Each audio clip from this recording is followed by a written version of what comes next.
안녕하세요. 안녕하세요. 노동운동가 이상무의 노동이야기 근무 중! 이상무. 네. 자, 오늘은 민주노총 양경수 위원장님 구속된 직후이기 때문에 양경수 위원장님과 약속이 사실은 됐었는데 인터뷰를 대신 하게 됐습니다. 꽁 대신 다 그러면 기분 나쁘실 텐데 정종덕 사무총장님. 예, 안녕하십니까? 네, 안녕하십니까. 네, 시청자분들께 짧게 우선 인사부터 하시고. 네, 반갑습니다. 꽁 대신 닭으로 출연하게 됐습니다.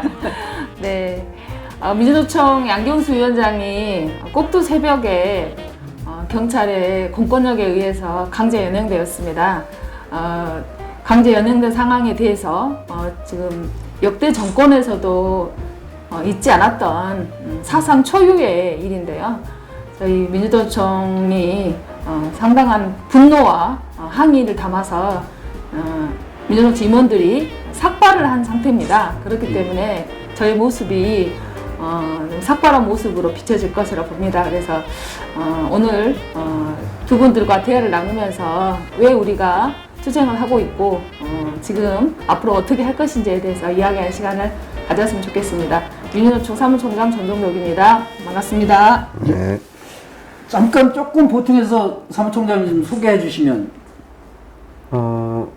그 민주노총의 그 양경수 위원장 그리고 전종덕 사무총장 런닝 이제 네네. 그 런닝으로 해서 네네. 그 선거를 치렀고 네.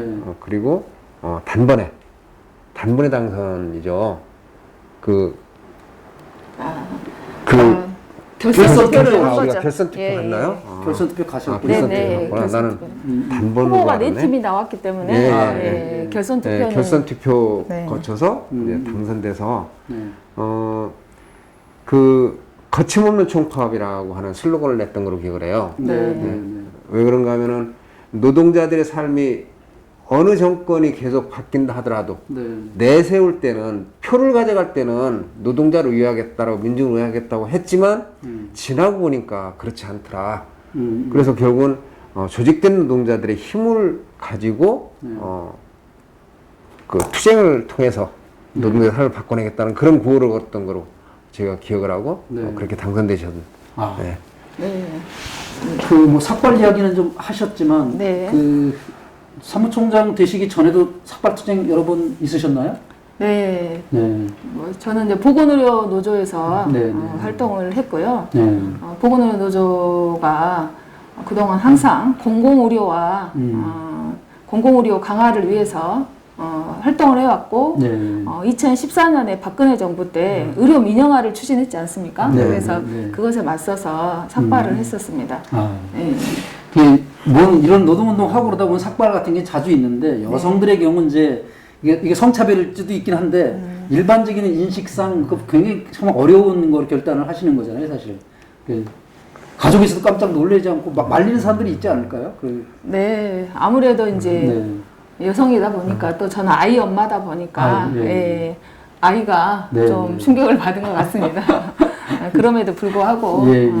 저희가 해야 할 우리의 항의와 우리의 결의를 표현할 방법이 네. 뭐 다양하게 있을 수 있겠지만 네, 저희 네.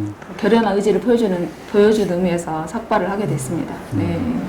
그 민주노총이 이제 그 각 정권으로부터 이제 이 건물을 침탈당한 게 두 번째인데 네. 박근혜 때는 그래도 그 해가 떠 있는 시간에 공권력이 침탈을 했어요. 예, 예, 예. 그러니까 실제 노동자들이 공권력과 대치하고 맞고 싸우고 하면서 그런 거라도 있었는데 이거는 새벽 시간이잖아요. 네, 네. 문재인 정부는 네, 네. 그 어느 놈이 더 저기 좋다 나쁘다가 아니라 네, 네. 이럴 수가 있는가 이게 예?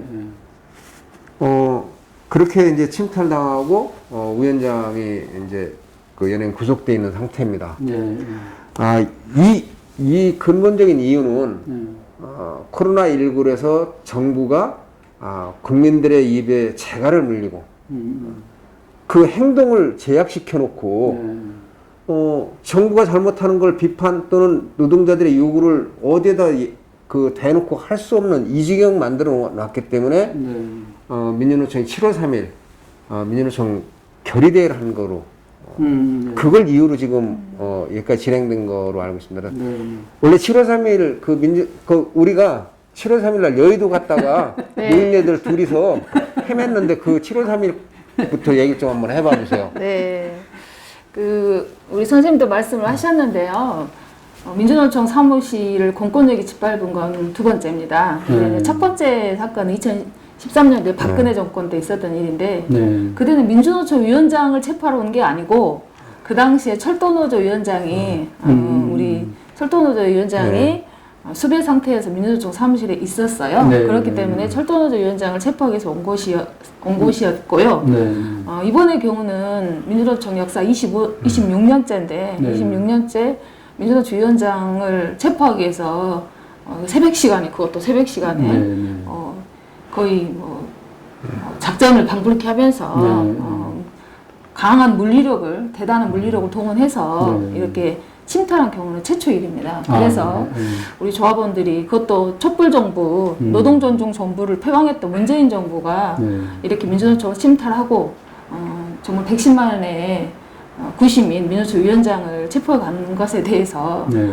분노하고 네. 지금 오히려 10월 20일 총파업으로 네. 문재인 정권에게 정확히 대갚아줘야 된다, 이런 목소리들이 많이 있습니다. 그래서 오히려 10월 20일 총파업을 더 조직하는데 도화선이 되고 있는 그런 상황입니다. 예. 그래서 문재인 정부가 우리 위원장을 강제 연행한 것이 얼마나 오판이었고 네. 후회되는 행동인지를 우리 조합원들이 보여주자, 이런 결의들이 굉장히 많이 올라오고 있습니다. 네.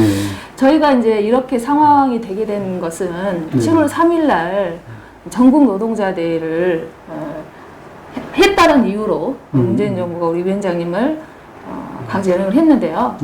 그 당시 돌이켜서 보면 많은 노동자들이 아침에 출근을 해서 일하다가 죽어서 돌아오지 못하는 경우들이 너무나 많았습니다. 네. 중대재해가 계속 발생됨에도 불구하고 중대재해 기업 처벌을 위한 그런 법이나 근본적인 대책에 대해서는 정부도 사실 보여주기식, 생생내기식 대책만 냈지 근본적으로 중대재해를 근절하기 위한 대책을 내오지 않았습니다. 네. 뿐만 아니라 비정규직, 정규직화 약속도 문재인 정부가 지키지 않았습니다. 네.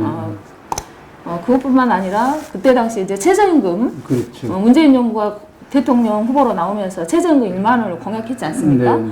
그런데 3년 만에 못 지키겠다, 네. 이렇게 했고 최저임금은 오히려 박근혜 정권보다 더 인상 효과가 더 낮습니다. 네. 이런 네. 상황이었고 네.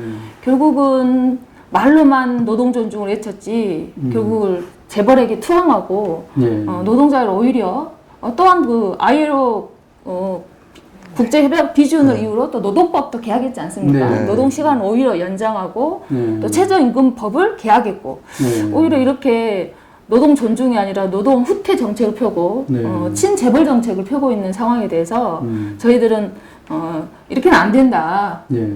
정말 노동자들의 죽음과 노동자들의 고용과 그리고 공공부문 비정규직의 정규직화, 그다음에 최저임금 인상 등 네. 정말 노동자들도 이 코로나 위기 상황에서 잘려나가거나 네. 실직당하거나 그리고 일하다 죽는 이런 세상을 바꿔야 되지 않겠냐, 근본적인 대책을 세워라라고 네. 저희들은 끊임없이 요구를 했고 정부에게도 대통령 만나자, 그리고 네. 총리도 만나면서 네. 만나서 대화를 하자, 근본적인 대책을 실질적인 현장에서 일하는 노동자의 얘기를 들어야 실질적인 대책이 되는 것이다. 네. 그래서 네. 많은 대화를 요구했고, 그리고 또 방역 지침을 이유로 저희가 한 90여 개 곳에, 서울 시내 90여 개 곳에 집회징을 냈었어요. 네. 그런데 네. 모두 다 불허하고 이런 네. 상황에서 총리가 왔을 때도 우리는 안정적인 공간에서 우리의 얘기를, 우리의 목소리를 내고 싶다. 네. 그래서 그런 공간을 확보해달라고 요구했지만 네. 방역 지침을 이유로 아예 원천 봉쇄하고 네. 불허하고 네. 오히려 공권력을 현장에 깔아서 네. 집회에 오는 조합원들을 막았지 않습니까? 네. 이런 상황이 벌어졌고 네. 그렇기 때문에 저희들은 이 절박하고 이 절실하고 진짜 이런 절규하는 심정으로 거리로 나설 수밖에 없었고, 저희가 이렇게 나설 수밖에 없었던 것은 문재인 정부가 오히려 그렇게 만들었다고 생각합니다. 네. 그래서 저희들은 불가피하게 장소를 변경해서 네. 정말 다 죽어가는 노동자들, 이대로 죽을 수 없다라는 노동자들의 목소리를 내게 됐습니다. 그래서 7.3 대회를 하게 되었죠. 네. 그날 네. 저희들 정말 아까 말씀드렸지만 그 장소를 변경해서 그 성총장님 그렇게 간단하게 말씀하셨는데 저희들은 정말 여의도에서 한참 헤매다가 네. 뒤늦게 장소를 하고 갔는데 네. 비가 또 엄청 쏟아져서 그때 보면 굉장히 평화적이었어요. 네. 저희들 그때 촬영해서 그때 한상진 대변인 끝나고서 거기서 인터뷰를 했던 기억이 있는데 그 7월 3일이면 한 두 달이 넘었잖아요.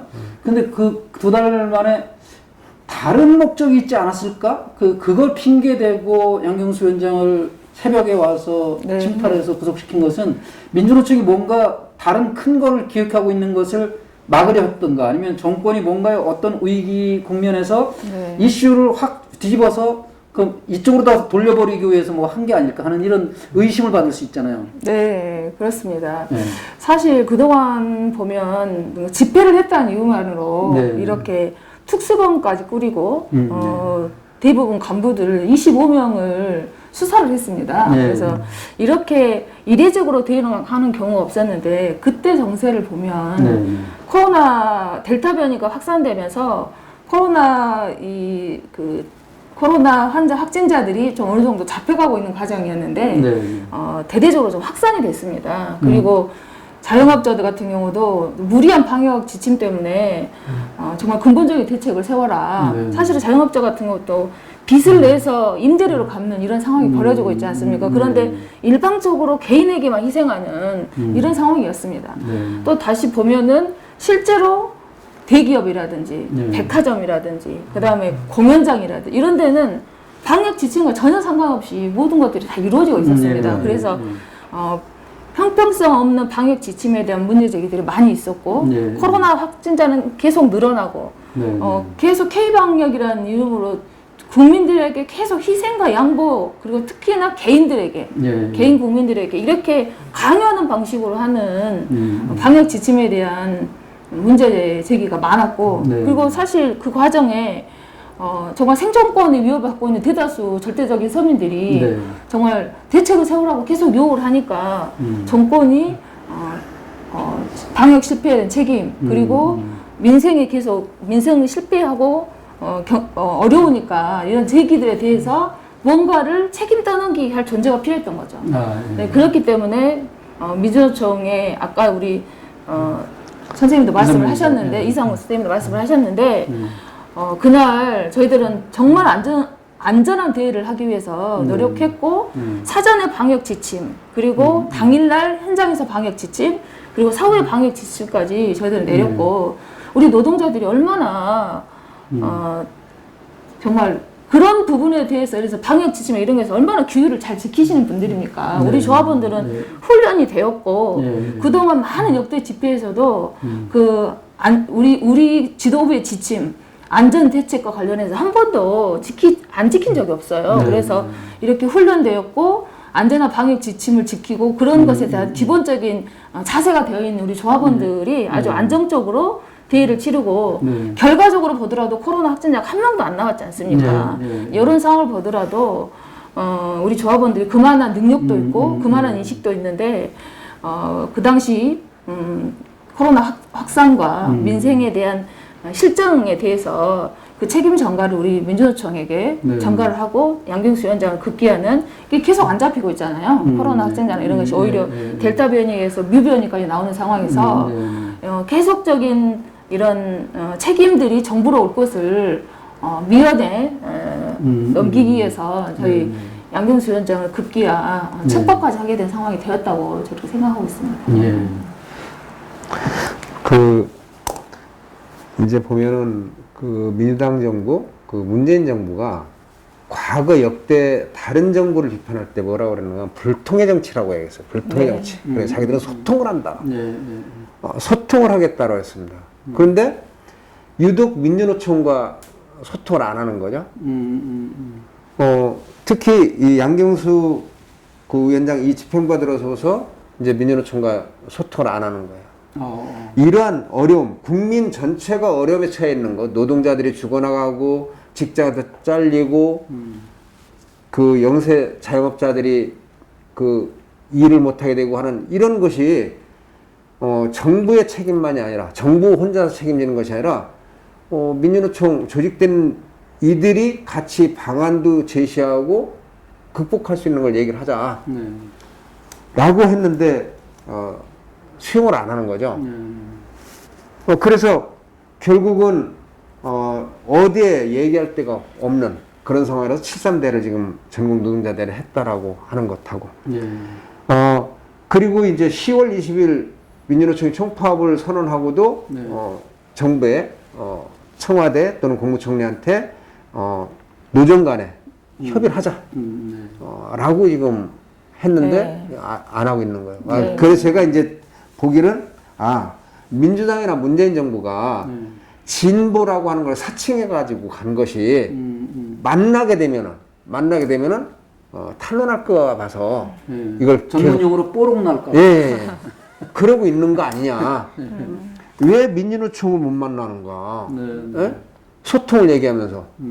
그래서 저는 지금이라도 이 방송을 제가 문재인 정부한테 여러 차례 이러저러게 네, 그 네. 우리가 조언을 하지 않습니까? 예, 예. 말 그대로 비정규직의 문제 자기가 얘기했던 거, 네. 말했던 거 할 수 있는 거였기 때문에 그거 하십시오. 네. 예? 그리고 선거한 대통령으로 물러나기를 바랍니다. 네. 민주노총이 전체 노동자를 위해서 끊임없이 고민하고 행동하고 하는 이 민주노총이 만나자로 했을 때 만나서 정말 진솔하게 얘기하는 것. 네. 그것이 국가를 발전시키는 거고 국민의 이익에 부응하는 겁니다. 네. 얼마 전에 보건의료 노동자들이 네. 병원 인력 충원해야 된다. 공공병원을 더 확충해야 된다. 네. 코로나19 팬데믹 이런 것을 극복하기 위한 여러 가지 제안을 하는 것을 계속해서 대정부 요구하고서 만나서 얘기를 했지 않습니까? 네. 실제 나와서 만나서 얘기를 해서 네. 결국은 전체 그 어떤 그 국민의 생명을 지켜야 되는 우리 병원 노동자들이 자기들이 조금 더 참고 희생하면서 그걸 기다리기로 하고 네. 파업을 유보하는 이런 합의를 했었거든요. 예, 예, 예. 그런 걸 하자는 거예요, 민주노총이. 네, 네, 네. 그래서 다시 한번 그 우리 민주노총의 위원장 구속한 거 빨리 풀어주고 이재용이 풀어줄 일이 아닌 거예요. 네, 네, 예? 이재용이는 다시 들어가고 네, 예. 민주노총 위원장을 밖으로 내놓고 그리고 지금 민주노총의 그 현직 임원들이 전부 다 삭발을 하고 여기에 항의하고 이러고 있습니다. 그래서 국가를 통치하는 문재인 정부, 과거에 불통을 비판했던 문재인 정부가 빨리 소통 정치를 하시라. 네. 이 얘기를 좀 하고 싶습니다. 지금 그 말씀하는 과정 두 분 말씀하신 과정에서 나왔는데 이제 10월 20일 날 총파업을 준비하고 계시고 네. 그리고 또 대선 방침도 지금 준비하고 계시는 거잖아요. 네. 아마 제일 큰 것이 아닐까 싶어요. 두 개가 요런 굉장히 중요한 시기이죠. 보수 정당들은 이미 경선에 대통령 후보 경선에 돌입했거나 최종 준비하고 있고 그런데 아직 정당이 아닌 이런 대중 조직에서 대선 방침을 놓고 얘기를 해나가는 그게 좀 다른 거에 비하면 늦은 거잖아요. 네. 그래서 이거를 좀 서둘러서 준비해야 되고 이런 결정적인 시기 같아요. 근데 이런 시기에 양경수 위원장을 구속한 데는 그런 것을 막아보려는 12.6 그 총파업, 12.20 총파업과 그 대선 준비하는 것을 좀 차질을 빚게 하려고 하는. 근데 아까 삼성장이 말씀하시는 과정에도 나왔지만 그것이 오판이었다. 양경수 위원장 구속하면 그런 게 안 될 줄 알았지만 그거를 더 이게 도화선이 돼서 훨씬 더 활활 타오르는 불이 될 수도 있다. 이런 말씀을 취지를 하신 것 같아요. 그 준비는 어떻습니까? 양경수 위원장 구속된 이후에 그런 큼직큼직한 고리들을 준비하는 과정에서. 네. 양경수 위원장을 문재인 정부가 이렇게 새벽 시간에 뭐 군사적전처럼 체포해 간 것은 그 이면에는 10월 20일 총파업을 막기 위함이라고 생각을 합니다. 네. 양경수 위원장을 구속시켰다 그래서 우리 조합원들이 그것에 굴복하고 10월 20일 총파업을 안 할 것이다. 이거 자체가 오판이라는 겁니다. 네, 우리 노동자들을 정말 모르는 거죠. 네, 노동 노동 인권 변호사였고 네. 노동 존중 사회를 표방했던 문재인 정부가 정말 노동자를 모르는 행동을 한 거죠. 그럼 네. 결국은 겉으로만 그렇게 얘기한 거지 네. 지금 보여주고 있는 행태는 보수 재벌, 친재벌 정권이라는 것을 그대로 분명하게 문재인 정권의 성격을 보여주고 네. 있는 것 같습니다. 오히려 양경수 위원장 구속에 따라서 구속이 더 됨에 따라서 현장이 들끓고 있습니다.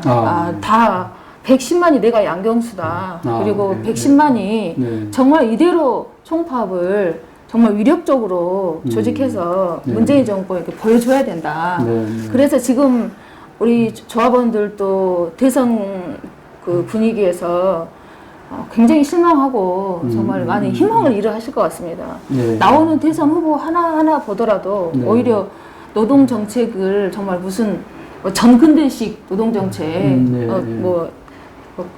대표적인 애가 120시간 노동을 해야 된다. 중세 농노들도 그렇게 노동을 하지 않았는데 노예들도 그렇게 노동하지 않았는데 120시간 노동을 해야 된다. 이렇게 천박한 발언을 하고 있지 않나. 최저임금을 올리는 것 자체가 뭐 제약인 것처럼 뭐 이렇게 만들고 있고 뭐 전 여당 후보들도 다르지 않다고 생각합니다. 그래서 이런 상황에서 결국은 기득권, 재벌들을 위한 대선 후보이고 만약에 이들이 대선에서 누군가 당선이 되고 대선 국면에서 그들만의 대선 리그가 펼쳐진다면 정말 지금도 극단적인 양극화와 불평등으로 죽어가는 우리 노동자 서민들의 미래는 저는 없다고 생각합니다. 그렇기 때문에 우리 노동자들이 10월 20일 날 파업을 하려고 하는 이유는 대선 국면에서 대선 후보들 입을 통해서 정말 이 극단적인 양극화를 해소할 수 있는 방안, 그리고 우리 노동자들의 노동 존중, 노동자들의 목소리가 반영되는, 예를 들어서 비정규직이 굉장히 심각한 문제 아니겠습니까? 그래서 비정규직을 내가 없애겠다 이렇게 지난 2016년, 2017년 대선에서 최저임금 1만 원을 모든 후보들이 공약했던 것처럼 지금 2022년 대선에서 모든 후보들이 정말 노동 적폐, 비정규직을 없애자 이런 얘기를 할 수 있도록 이렇게 할 수 있도록 우리가 촛불을 들었던 그때 그 당시의 마음과 그 결의로 총파업을 해서 총파업을 정말 위력적으로 성사해서 대선 국면에서 우리의 노동자 서민의 목소리가 노동자 서민의 목소리가 의제화되고 그리고 나중에 제도화될 수 있도록 그렇게 만들어 가야 한다는 것입니다. 그래서 현장에서는 실제 파업을 잘 조직하고 준비하고 있는 단위도 있었고 이제서야 조금 시작하려는 단위도 있고 그래서 약간 온도차와 편차가 있었습니다. 그러나 양경수 위원장님이 갑자기 이렇게 정권에 의해서 구속되시면서 좀 더 준비를 잘 하고 있었던 차분히 준비를 하고 있던 단위는 더욱더 적극적으로 그리고 더욱더 더 속도를 내서 그리고 지금 막 준비를 하려고 했던 단위들은 정말 속도 내서 더 우리도 해봐야겠다 이렇게 목소리도 올라오고 있습니다. 그래서 현장의 조합원들이 분노하고 있고 그 분노를 총파업 결의로 모아서 10월 22일 유력적인 총파업을 보여주게 될 겁니다. 그리고 그동안 한 번도 보지 못했던 그런 파업을 준비하고 있습니다. 많은 우리 현장의 노동자들도 우리 민주노총을 관심 갖고 봐주시는 분들도 그동안 민주노총이 빵파업 했지 않냐 그런 얘기를 좀 하시는 분들도 있습니다. 그러나 정말 실제 올해는 빵파업 아니다. 우리 양경수 위원장님이 취임하면서부터 올해 뻥파업 아니다.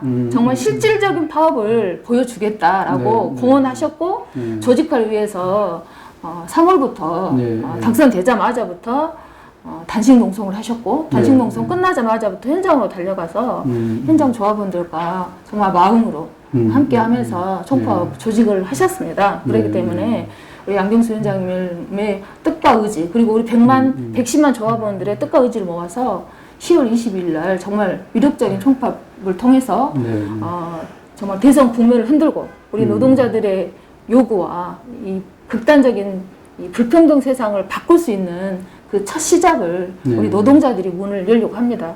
그 이후에 우리 노동자뿐만 아니라 농민 그리고 빈민 그 전체 민중 진영이 정말 대선에서 정말 우리 노동자 민중의 목소리를 제대로 표출하고 대선 후보들이 정말 노동자 민중의 의지와 요구를 대선에서 말하고 그리고 그것을 현실화시킬 수 있도록 하는 그런 투쟁을 준비하고 있습니다. 네.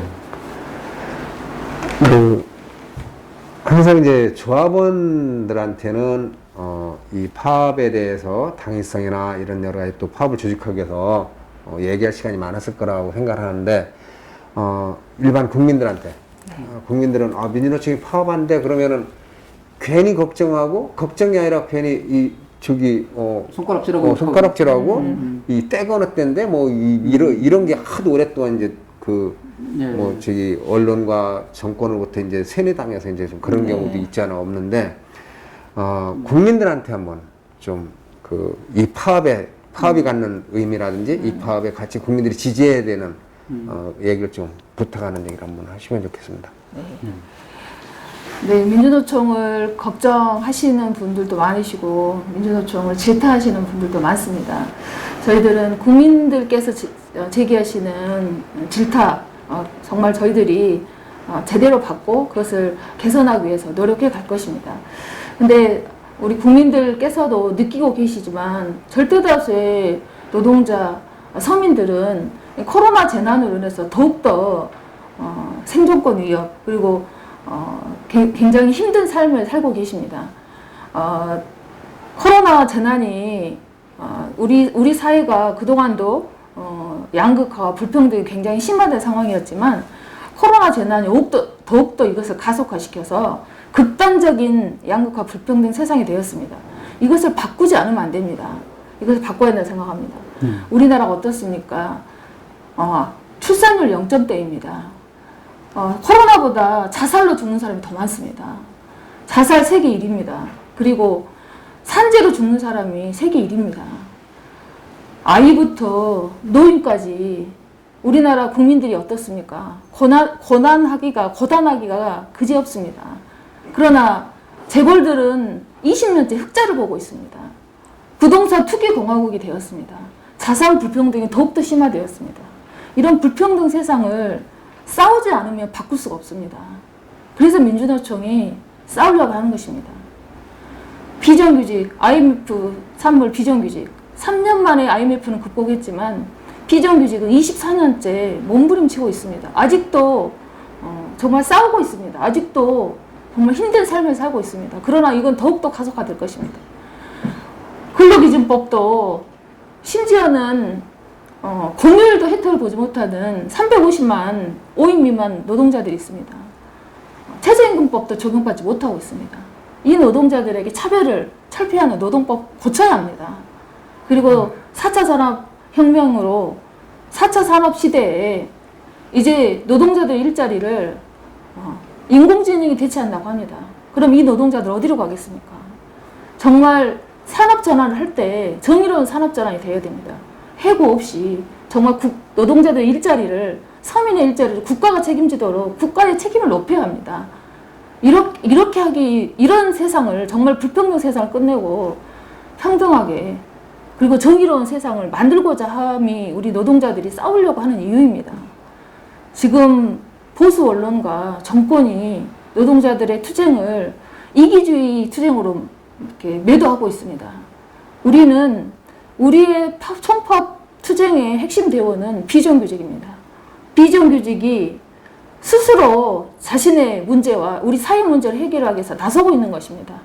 우리 노동자들의 정말 이 사회를 바꾸고자 하는 투쟁, 노동자들의 노동 존중 사회를 만들고자 하는 투쟁, 이 불평등을 끝내고 정말 함께 사는 대한민국을 만들고자 하는 이 투쟁에 국민 여러분들께서 많은 지지와 힘을 모아주셨으면 좋겠습니다. 우리 노동자들이 국민과 함께 싸워서 정말 정의로운 대한민국, 평등한 대한민국을 만들 수 있도록 함께 힘을 모아주셨으면 좋겠습니다. 고맙습니다. 네. 그 마무리를 사무총장님께서 선창을 해주시는 구호를 저희들이 따라하는 것으로 해서 마무리했으면 좋겠습니다. 네.